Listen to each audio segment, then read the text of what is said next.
പാകിസ്ഥാനിലും ഇന്ത്യയിലും നടന്ന ആക്രമണങ്ങളിൽ ഇരട്ടത്താപ്പുമായി അമേരിക്ക. ഇസ്ലാമാബാദിൽ നടന്ന കാർ ബോംബ് സ്ഫോടനത്തിൽ പാകിസ്ഥാന് പിന്തുണ പ്രഖ്യാപിച്ച US എംബസി ഭീകരതയ്ക്കെതിരായ പോരാട്ടത്തിൽ പാകിസ്ഥാൻ ഒപ്പമുണ്ടെന്ന് എക്സ്പോസ്റ്റിലൂടെ അറിയിച്ചു.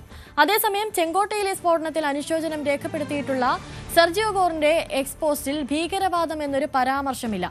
വിഷയത്തിൽ വ്യാപക വിമർശനമാണ് ഉയരുന്നത്. അജയ് കൂടുതൽ വിവരങ്ങളുമായി ചേരുന്നുണ്ട്. അജയ്, രണ്ട് വള്ളങ്ങളിൽ കാലുവെച്ചുകൊണ്ടുള്ള US-ന്റെ ഒരു നിലപാട് എന്ന് തന്നെ നമുക്ക് പറയണം. ഈയൊരു പാകിസ്ഥാനിലെ വിഷയത്തിലും അതുപോലെ തന്നെ ഇന്ത്യയിലെ വിഷയത്തിലും അമേരിക്ക പ്രതികരിച്ച ഈ രീതി അത് തന്നെയാണ് പല ആളുകളെയും ചൊടിപ്പിച്ചിരിക്കുന്നത്. നിലവിലെ സാഹചര്യത്തിൽ ഒരു വ്യാപക വിമർശനം അമേരിക്കയ്ക്കെതിരെ സാമൂഹ്യ മാധ്യമങ്ങളിൽ ഉൾപ്പെടെ ഉയരുന്നുണ്ട്. പ്രധാനമായിട്ടും ഇന്ത്യയിൽ നടന്ന ഈ കാർ ബോംബ് സ്ഫോടനം, ചെങ്കോട്ടയിലെ സ്ഫോടനത്തിൽ അമേരിക്ക അനുശോചനം രേഖപ്പെടുത്തിയത് ഒരു ദിവസം വൈകിയാണ് എന്നുള്ളതാണ് ശ്രദ്ധേയം.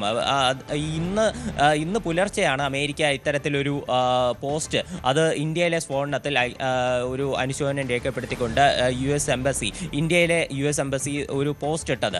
അത് പിന്നെ അതിൻ്റെ ഒരു ടെക്നിക്കൽ വശം അത് എന്ന് കരുതി അത് വിട്ടുകളയാൻ സാധിക്കും. കാര്യം സെർജിയോ ഗോർ അത് ഇന്ത്യയിലെ പുതിയ US അംബാസഡറായിട്ട് ചുമതലയേറ്റത് അത് ഇന്നലെയാണ്. അപ്പോൾ സെർജിയോ ഗോറിൻ്റെ ഭാഗത്തു നിന്നുള്ള ഒരു അനുശോചനമായിട്ടാണ് ഈ ഡൽഹിയിലുള്ള ആക്രമണത്തിലുള്ള ഒരു പ്രസ്താവന അത് US എംബസിയുടെ ഭാഗത്തു നിന്നുണ്ടായത്. അപ്പോൾ അതൊരു ടെക്നിക്കൽ കാര്യമായിട്ട് കരുതി സമാധാനിക്കാം. എന്നാൽ പാകിസ്ഥാനിലെ ഈ ആക്രമണത്തിൽ അമേരിക്ക എടുത്ത നിലപാട് അത് ശ്രദ്ധേയം തന്നെയാണ്. അതിൽ അമേരിക്ക പറയുന്നത് ഈ ആക്രമണത്തിൽ മരിച്ച 12 പേർക്കും അനുശോചനം രേഖപ്പെടുത്തുന്നതിനോടൊപ്പം തന്നെ ഇതിന് മറ്റൊരു അഡീഷണൽ ആയിട്ടുള്ള ഒരു സെൻറ്റൻസ് കൂടിയുണ്ട്. അതെന്താണെന്ന് പറഞ്ഞാൽ പാകിസ്ഥാൻ്റെ ഭീകരതയ്ക്കെതിരായിട്ടുള്ള പോരാട്ടത്തിൽ അമേരിക്ക ഒപ്പമുണ്ട് എന്നൊരു പരാമർശമാണ് ഇതിനകത്ത് നടത്തിയിട്ടുള്ളത്. The United States stand solidarity with Pakistan in the struggles against terrorism. ഈ ഒരു വരിയാണ് എക്സ്ട്രാ ആയി ഈ US പാകിസ്ഥാനിൽ നടന്ന ആക്രമണത്തിൽ അനുശോചനം രേഖപ്പെടുത്തിക്കൊണ്ടുള്ള പോസ്റ്റിൽ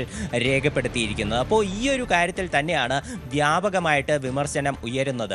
ഇന്ത്യയിൽ നടന്നത് ഒരു ചാവേർ ബോംബ് ആക്രമണമാണെന്നുള്ള രീതിയിലുള്ള ചർച്ചകൾ അത് ഏറെ പുരോഗമിക്കുന്നുണ്ടായിരുന്നു. ഇത്തരത്തിലാണ് വാർത്തകൾ പുറത്തേക്ക് വന്നതും. ഈ ഒരു വിഷയത്തിൽ ഭീകരവാദം അല്ലെങ്കിൽ ഒരു ഭീകരപ്രവർത്തനം നടന്നതായി US പറയുന്നില്ല, അല്ലെങ്കിൽ ഇത്തരത്തിൽ ഒരു ഇന്ത്യക്ക് അനുശോചനം രേഖപ്പെടുത്തുന്നില്ല, അനുശോചനം രേഖപ്പെടുത്തിക്കൊണ്ടുള്ള പോസ്റ്റിൽ ഈ ഒരു വരിയില്ല. എന്നാൽ പാകിസ്ഥാൻ്റെ കാര്യത്തിൽ ഇത്തരം ഒരു നിലപാട് അമേരിക്ക എടുക്കുന്നു. അപ്പോൾ ഇതിലുള്ള ഒരു വൈരുദ്ധ്യം ചൂണ്ടിക്കാണിച്ചുകൊണ്ടാണ് പലരും രംഗത്തെത്തിയിരിക്കുന്നത്.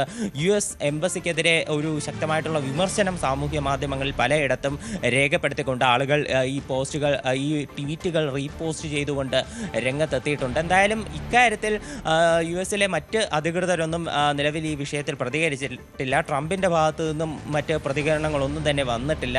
സാധാരണ അദ്ദേഹം ഇത്തരത്തിൽ മറ്റ് രാജ്യങ്ങളിൽ ഉണ്ടാകുന്ന ഏത് പ്രശ്നത്തിനും തലയിട്ട് ഇടപെട്ട് താൻ സ്വയം ക്രെഡിറ്റ് എടുക്കുന്ന ഒരു രീതിയാണ് ട്രംപ് സ്വീകരിച്ചുകൊണ്ടിരുന്നത്.